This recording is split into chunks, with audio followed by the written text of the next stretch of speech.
చాలామంది మాయావాదులకి, అభక్తులకి భగవంతుడు ఏం చేస్తున్నారు, అన్ని ప్రకృతి చేసుకుంటుంది.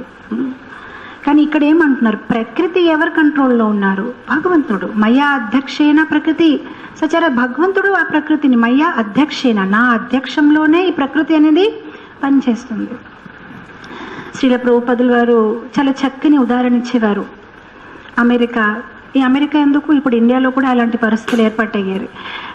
మదర్ ఫాదర్ ఇద్దరు జాబ్కి వెళ్ళిపోతున్నారు.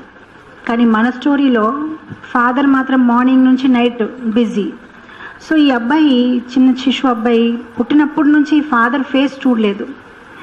నైట్ ఫాదర్ వచ్చినప్పటికీ తను పడుకొని ఉంటాడు. మార్నింగ్ అతను లేసే ముందు ఫాదర్ వెళ్ళిపోతున్నారు. సో ఒకరోజు ఆదివారము ఫాదర్ ఇంట్లో ఉన్నారు, పడుకొని ఉన్నారు.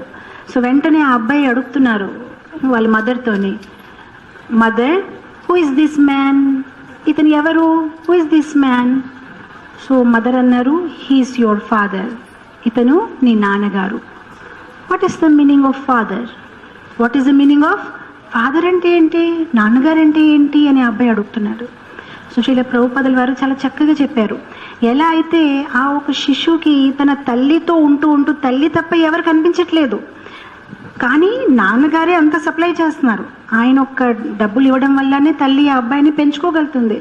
కానీ ఆ అబ్బాయికి అమ్మ తప్ప ఎవరు తెలియదు. కానీ ఎప్పుడైతే తను పెద్ద అవుతాడో తనకు అర్థమవుతుంది నాన్న అంటే ఎవరు. అలానే మనం కూడా హాఫ్ నాలెడ్జ్ ఉన్నప్పుడు అంత ప్రకృతే కదా చేస్తుంది, భగవంతుడు ఏం చేస్తున్నారు. కానీ ఆ ప్రకృతి ఎవరిది, మీ నాన్నగారిదా, నా నాన్నగారిది, భగవంతుడిది ప్రకృతి. ఆ ప్రకృతి ఎవరిది, భగవంతుడిది. సో భగవంతుడు అన్నీ చేస్తున్నారు. ఇప్పుడు ఆయన ఇష్టం ఎవరి చేత చేపిస్తారు.